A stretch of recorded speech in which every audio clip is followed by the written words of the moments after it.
Israel cannot stay in 53% of Gaza and then expect security to be achieved. So I think we have to look at all these things when it comes to security. We have to, deploy the Palestinian police, make sure that we have a clear scope of work for the Palestinian police vis-à-vis the international stabilization force that needs to be there. Of course, the elephant in the room is going to be Israeli presence in Gaza. Israel remains in about 53% of Gaza.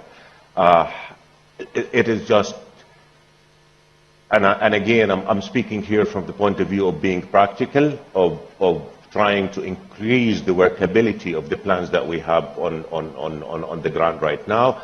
With Israel staying in Gaza, I think security is going to be a challenge. So it is imperative that we have a timeline for the withdrawal of Israeli forces from Gaza. Israel cannot stay in 53% of Gaza and then expect security to be achieved. Security is key for governance, and again, security needs to be looked at in its comprehensive sense, not just military hard security, but also soft security that addresses other challenges that undermine security. And obviously, we have security, we have governance, and again, everything is interconnected in that way. Unless we have proper security, we're not going to have proper governance.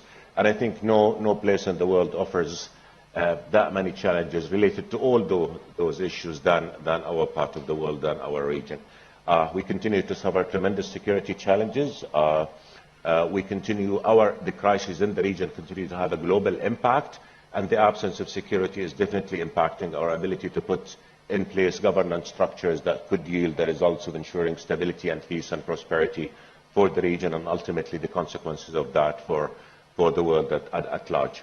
I cannot but be specific because we're dealing with reality here, and the Manama Dialogue has always been about being real and not being theoretical, and I think the biggest challenge that we still have is Gaza.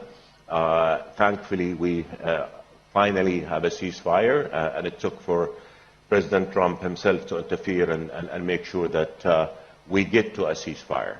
And that is imperative.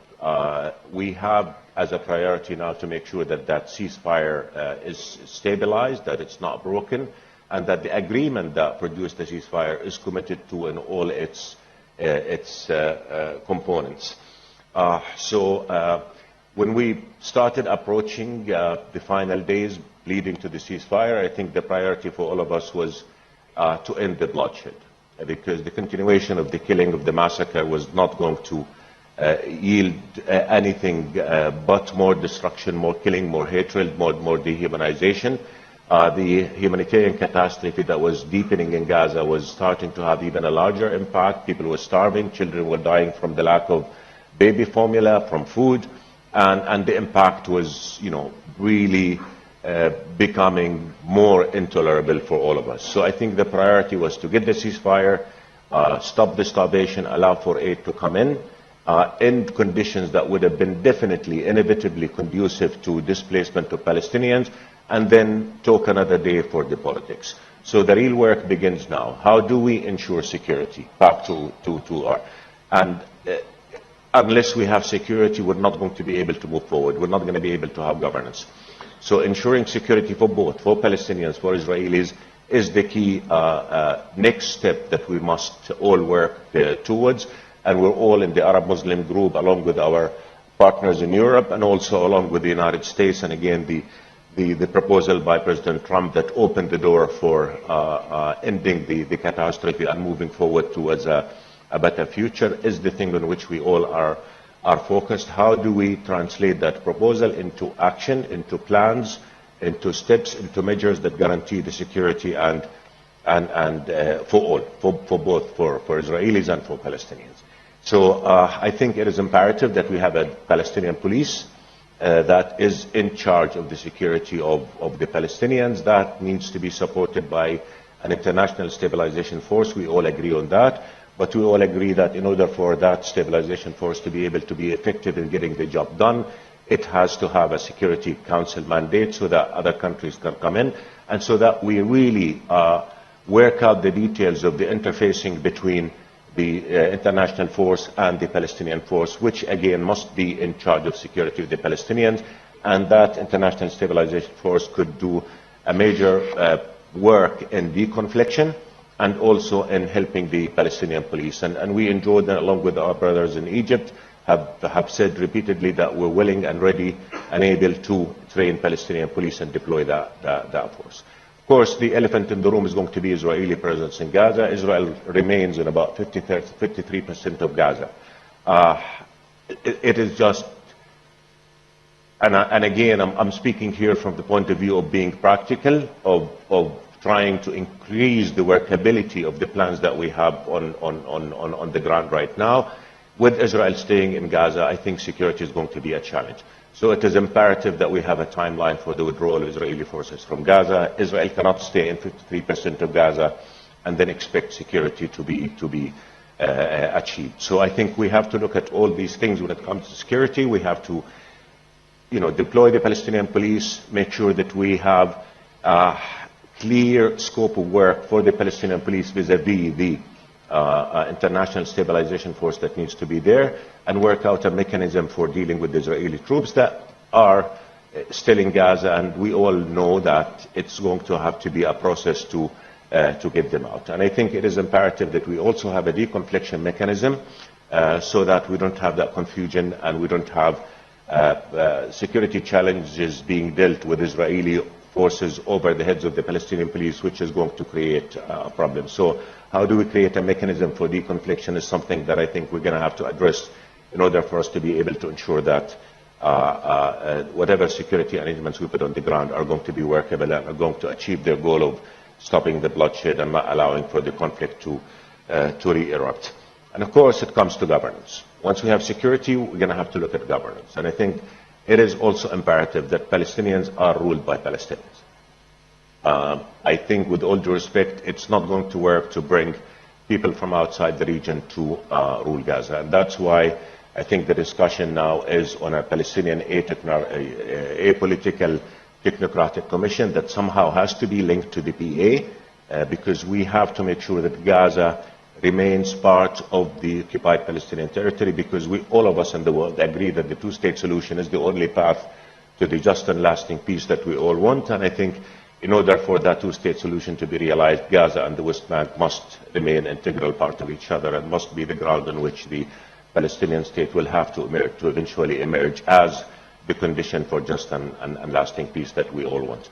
So we will have that, hopefully we will have that Palestinian commission that will be running the affairs of Gaza, and that commission should be supported. And I think we all realize the need for what I call personal international assistance mission that would come in and help the Palestinians in addressing the many challenges of ruling a place that has been turned to a wasteland over the past 2 years. Civil order has collapsed, there's no security structure, no functioning government structures, no health services, all the infrastructure that is needed to maintain stability are gone, and therefore it is imperative that the world stands by the Palestinians that they try to rebuild.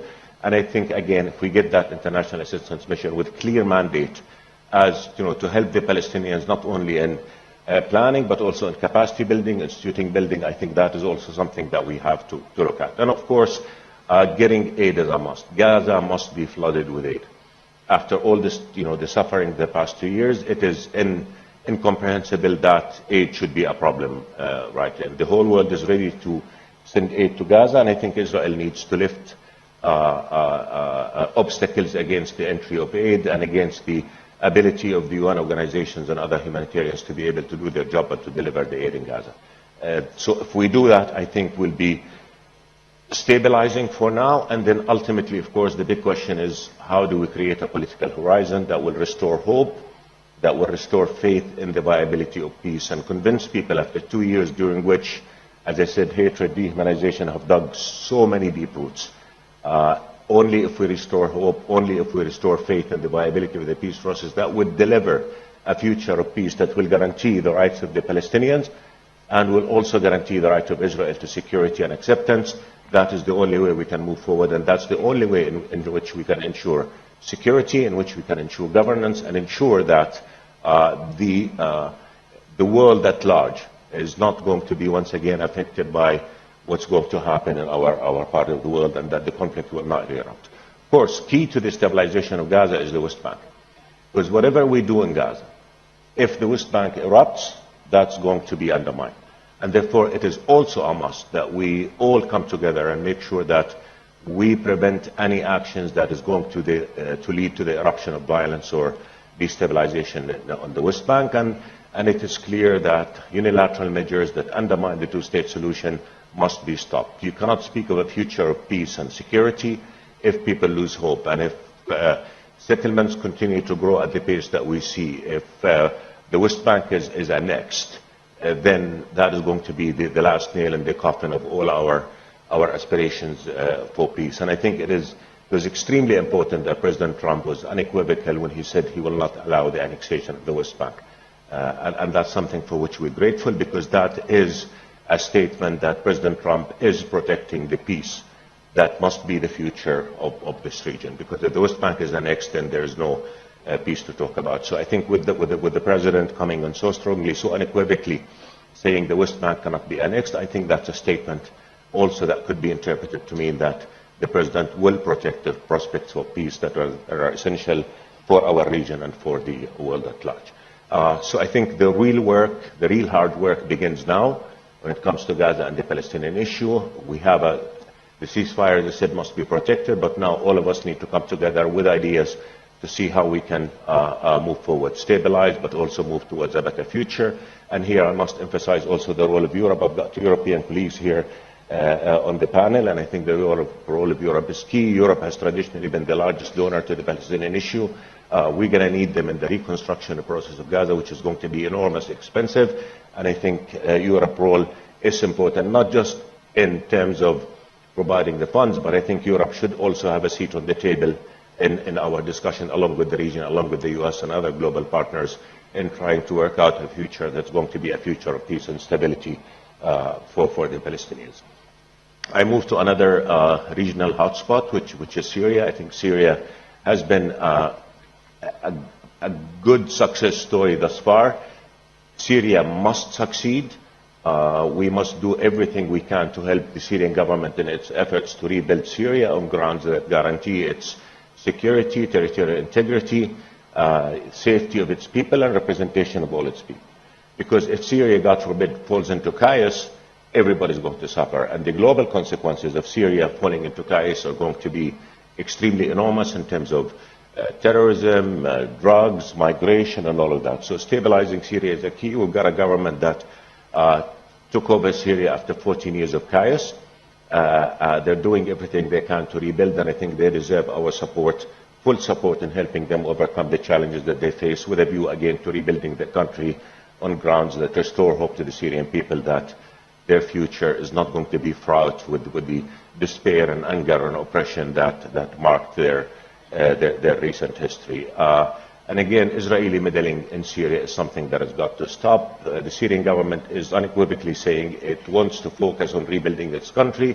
It does not want to be any security challenges with anyone. It will not pose a threat to anybody outside its territory. And it said it's committed to the 1974 armistice with Israel.